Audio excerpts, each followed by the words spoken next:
ഇപ്പോൾ ഈ അടുത്തിടെ നടന്ന സോഷ്യൽ സയൻസ് HSA എക്സാമിൻ്റെ ക്വസ്റ്റ്യൻ പേപ്പറിൻ്റെ ഒരു റിലേറ്റഡ് ഫാക്ട്സ്, ഒരു 5 ക്വസ്റ്റ്യൻസിൻ്റെ റിലേറ്റഡ് ഫാക്ട്സ് ആണ് നമുക്ക് നോക്കുന്നത്. വരുന്ന ഡിഗ്രി ലെവൽ എക്സാംസിന് പ്രിപ്പയർ ചെയ്യുന്നവർക്ക് യൂസ്ഫുൾ ആവുന്ന ക്വസ്റ്റ്യൻസ് ആണ്. നമുക്ക് നോക്കാം. ഫസ്റ്റ് ക്വസ്റ്റ്യൻ എന്ന് പറയുന്നത് മാച്ച് ദ ഫോളോയിങ് ആണ്. അതിൽ ഫസ്റ്റ് സൈഡിൽ the test of my life, a shot at history, ace against odds, golden girl. ആ 4 പോയിൻറ്റ്സ് ആണുള്ളത്. സെക്കൻഡ് സൈഡിൽ അഭിനവ് ബിന്ദ്ര, യുവരാജ് സിംഗ്, PT ഉഷ, സാനിയ മിർസ. അപ്പോൾ the test of my life നമുക്കെല്ലാവർക്കും അറിയാം, യുവരാജ് സിംഗുമായി ബന്ധപ്പെട്ടതാണ്. The test of my life. രണ്ടാമത്തെ എ ഷോർട്ട് അറ്റ് ഹിസ്റ്ററി, അത് അഭിനവ് ബിന്ദ്രയുടേതാണ്. A shot at history, Abhinav Bindra. The test of my life, Yuvraj Singh. Ace against odds, അത് സാനിയ മിർസയുടേതാണ്. Ace against odds, Sania Mirza. Golden girl related with PT Usha. PT ഉഷയുടെ ഓട്ടോബയോഗ്രഫിയാണ് ഗോൾഡൻ ഗേൾ.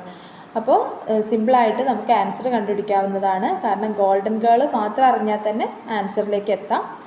B ആണ് option.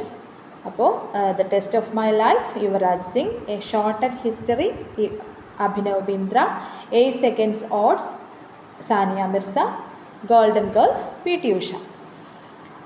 Second question, which among the following political party used oil lamp as an election symbol in its election up to 1977? അപ്പോൾ രാഷ്ട്രീയ പാർട്ടികൾ ഏതൊക്കെയാണെന്ന് നോക്കാൻ ഇതിൽ തന്നിട്ടുള്ളത്. രാഷ്ട്രീയ ലോക്ദൾ ഉണ്ട്, ശിവസേന, ജനസംഘ്, ഫോർവേഡ് ബ്ലോക്ക്. അപ്പോൾ ഓയിൽ ലാമ്പ് 1977 വരെ പൊളിറ്റിക്കൽ പാർട്ടിയുടെ സിമ്പിളായിട്ട് ഉപയോഗിച്ചിരുന്ന ഏത് പാർട്ടിയാണെന്നാണ് ചോദ്യം. അപ്പോൾ ആൻസർ വരുന്നത് ജനസംഘാണ്. ജനസംഘ് എന്ന് പറയുന്ന പാർട്ടിയാണ് 1977 വരെ ഓയിൽ ലാമ്പിനെ പൊളിറ്റിക്കൽ പാർട്ടിയിലെ സിമ്പിളായിട്ട് യൂസ് ചെയ്തത്. 1977 വരെ ജനസംഘ്, ഭാരതീയ ജനസംഘ് പാർട്ടി എന്നറിയപ്പെടുന്നത്. ഇപ്പോൾ നമ്മൾ അറിയപ്പെടുന്നത് BJP അല്ലെങ്കിൽ BJP ആണ്. അപ്പോൾ 1977 ശേഷം ഇത് ലോട്ടസ് ആണ്, താമരയാണ് ഇതിൻ്റെ സിമ്പിൾ. പക്ഷേ 1977 വരെ ഈ പൊളിറ്റിക്കൽ പാർട്ടി യൂസ് ചെയ്യുന്ന സിമ്പിൾ എന്ന് പറയുന്നത് ഓയിൽ ലാമ്പാണ്. അടുത്തത് which among the following statements, അതിൻ്റെ റിലേറ്റഡ് ഫാക്ട്സ് പറയാം. ശിവസേന എന്ന പാർട്ടിയുടെ പൊളിറ്റിക്കൽ സിമ്പിൾ എന്ന് പറയുന്നത്, ശിവസേന 2 ആൾ നയിക്കുന്നുണ്ട്. ഏകനാഥ് ഷിൻഡെയും ഉണ്ട്, ഉദ്ധവ് ഠാക്കറെയും ഉണ്ട്. അപ്പോൾ ഏകനാഥ് ഷിൻഡെ ലീഡ് ചെയ്യുന്ന ശിവസേനയുടെ പൊളിറ്റിക്കൽ സിമ്പിൾ എന്ന് പറയുന്നത് 2023 വരെ ബോ ആൻഡ് ആരോ ആണ്. ബോ ആൻഡ് ആരോ, അമ്പും വില്ലുമായിട്ടുള്ള ബോ ആൻഡ് ആരോ ആണ് ശിവസേനയുടെ, ഏകനാഥ് ഷിൻഡെ ലീഡ് ചെയ്യുന്ന ശിവസേന പാർട്ടിയുടെ പൊളിറ്റിക്കൽ സിമ്പിൾ. ആൻഡ് ഫ്ലെയിമിംഗ് ടോർച്ചാണ് ശിവസേനയുടെ, മറ്റൊരാളും കൂടി ലീഡ് ചെയ്യുന്നുണ്ട്. ഉദ്ധവ് താക്കറെ ലീഡ് ചെയ്യുന്ന ശിവസേനയുടെ പൊളിറ്റിക്കൽ സിമ്പിൾ എന്ന് പറയുന്നത് ഫ്ലെയിമിംഗ് ടോർച്ചാണ്. ആൻഡ് ലാസ്റ്റ് ഫോർവേഡ് ബ്ലോക്കിൻ്റെ സിമ്പിൾ എന്ന് പറയുന്നത് ലയൺ ആണ്. ആൻഡ് വൺ മോർ, രാഷ്ട്രീയ ലോക്ദൾ എന്ന് പറയുന്ന പാർട്ടിയുടേത് ഹാൻഡ് പമ്പാണ്. ഹാൻഡ് പമ്പ് എന്ന് പറയുന്ന സിമ്പിൾ രാഷ്ട്രീയ ലോക്ദളിൻ്റെത്. ശിവസേനയുടേത് 2 ഉണ്ട്. ഒന്ന് എന്തൊക്കെയാണ്, ഫ്ലെയിമിംഗ് ടോർച്ച് ഉണ്ട്, അതുപോലെ ബോ ആൻഡ് ആരോ ഉണ്ട്. നമ്മൾ ജനസംഘിൻ്റെ നമ്മൾ പറഞ്ഞു 1977 വരെ ഓയിൽ ലാമ്പ്, അതിനുശേഷം ലോട്ടസ്. ആൻഡ് ഫോർവേഡ് ബ്ലോക്കിൻ്റെത് ലയൺ. അടുത്തതാണ് നെക്സ്റ്റ് ക്വസ്റ്റ്യൻ, മൂന്നാമത്തത്. Which among the following statement are not correct about Olympic games? Olympic ഗെയിംസിനെ കുറിച്ച് തെറ്റായ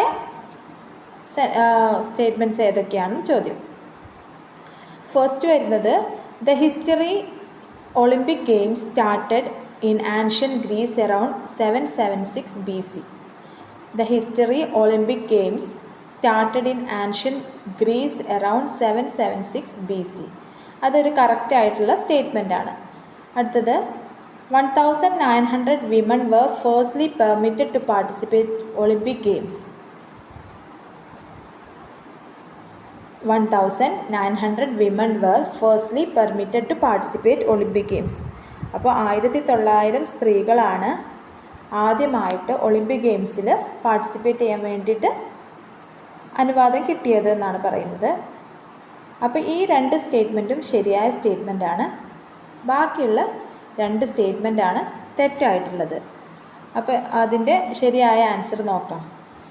ഇപ്പോൾ first president of International Olympic committee എന്ന് പറയുന്നത് ഇതിൽ കൊടുത്തിട്ടുള്ളത് പിയറി ഡി ക്യൂബർട്ടിനാണ്. പക്ഷേ കറക്റ്റ് ആൻസർ എന്താണ്? ഡിമെട്രിയസ് വിക്കേലാസ് എന്ന് പറയുന്ന ആളാണ്. 1894 മുതൽ 1896 1896 വരെ ആണ് കാലഘട്ടം. അപ്പോൾ first president of International Olympic committees Demetrius Vikelas ആണ്. അപ്പോൾ അതാണ് അത് തെറ്റാവാൻ കാരണം. അടുത്ത ഓപ്ഷന് Olympic flame and torch relay were first introduced to the summer Olympic Paris 1924 എന്നാണ് അതിൽ തന്നിട്ടുള്ളത്. പക്ഷേ അതും റോങ് സ്റ്റേറ്റ്മെൻ്റ് ആണ്. ഫസ്റ്റ് ഇൻട്രൊഡ്യൂസ് ചെയ്തത് 1928 സമ്മർ ഗെയിംസ് ഇൻ ആംസ്റ്റർഡാം. 1928 ആംസ്റ്റർഡാമിൽ വെച്ചുള്ള സമ്മർ ഗെയിംസ് ആണ് Olympic flame and torch relay first introduce ചെയ്തതെന്നാണ് പറയുന്നത്. അപ്പോൾ ഇതിൻ്റെ ആൻസർ വരുന്നത് CD ഓൺലി എന്നുള്ള D ഓപ്ഷനാണ്. കാരണം ആ സിയും ഡിയും ആണ് റോങ് ആയിട്ടുള്ള സ്റ്റേറ്റ്മെൻറ്റ്. അടുത്ത question, which among the following is the main purpose of Shaili app launched by government of Kerala? അപ്പം ശൈലി ആപ്പ് എന്ന് പറയുന്ന കേരള ഗവൺമെൻറ്റിൻ്റെ ആപ്പിൻ്റെ മെയിൻ പർപ്പസ് എന്താണ്? പ്രധാന ഉദ്ദേശം എന്താണെന്നാണ് ചോദ്യം. അപ്പോൾ നമുക്കറിയാം ജീവിതശൈലി രോഗങ്ങൾ എന്നൊക്കെ നമ്മൾ കേട്ടിട്ടുള്ളത് കൊണ്ട് പെട്ടെന്ന് ആൻസറിലെത്താൻ പറ്റും. For screening life style disease. ആ സി ആണ് ഓപ്ഷൻ കറക്റ്റ്. എന്താണ്? ഫോർ സ്ക്രീനിങ് ലൈഫ് സ്റ്റൈൽ ഡിസീസാണ് ശൈലി ആപ്പുമായി ബന്ധപ്പെട്ടുള്ളത്. ഇനി മറ്റ് ഓപ്ഷൻസിൻ്റെ ആൻസർ നോക്കാം. പബ്ലിക് സേഫ്റ്റി ഓഫ് വിമണുമായി ബന്ധപ്പെട്ട ആപ്പുകളാണ് B safe, safety pin, Nirbhayam and ശക്തി. അപ്പം B safe, safety pin, Nirbhayam, Shakti എന്നുള്ള ആപ്പുകളൊക്കെ പബ്ലിക് സേഫ്റ്റി ഓഫ് വിമണുമായി ബന്ധപ്പെട്ടുള്ളതാണ്. അടുത്തതാണ് for local self government department. അപ്പോൾ LSGS ഡിപ്പാർട്ട്മെൻറ്റുമായി ബന്ധപ്പെട്ടിട്ടുള്ള ഒരു ആപ്പാണ് കെ സ്മാർട്ട്. എല്ലാവർക്കും അറിയാവുന്ന ആപ്പാണ് കെ സ്മാർട്ട്. കെ സ്മാർട്ടിൻ്റെ ഫുൾ ഫോം എന്ന് ശ്രദ്ധിച്ച് വയ്ക്കുക. Kerala solution for managing administrative reformation and transformation എന്നാണ്. Kerala solution for managing administrative reformation and transformation. അടുത്തതാണ് buy and sell platform for the public. അപ്പോൾ buy and sell platform for the public എന്ന് പറയുന്നതിൻ്റെയുമായി ബന്ധപ്പെട്ട ആപ്പുകൾ നമ്മുടെ ഫ്ലിപ്കാർട്ട്, ആമസോൺ അതുപോലുള്ള ആപ്പുകളൊക്കെ അതിൽ വരുന്നതാണ്. അടുത്തത് who wrote the work titled ecological journeys the science and politics of conservation in India. അതിൻ്റെ ആൻസർ വന്നിട്ട് മാധവ് ഗാഡ്ഗിലിൻ്റെയാണ്. മാധവ് ഗാഡ്ഗിലിൻ്റെ ബുക്കാണ് ഏത്? The ecological journeys science and politics of conservation in India എന്ന് പറയുന്ന ബുക്ക്.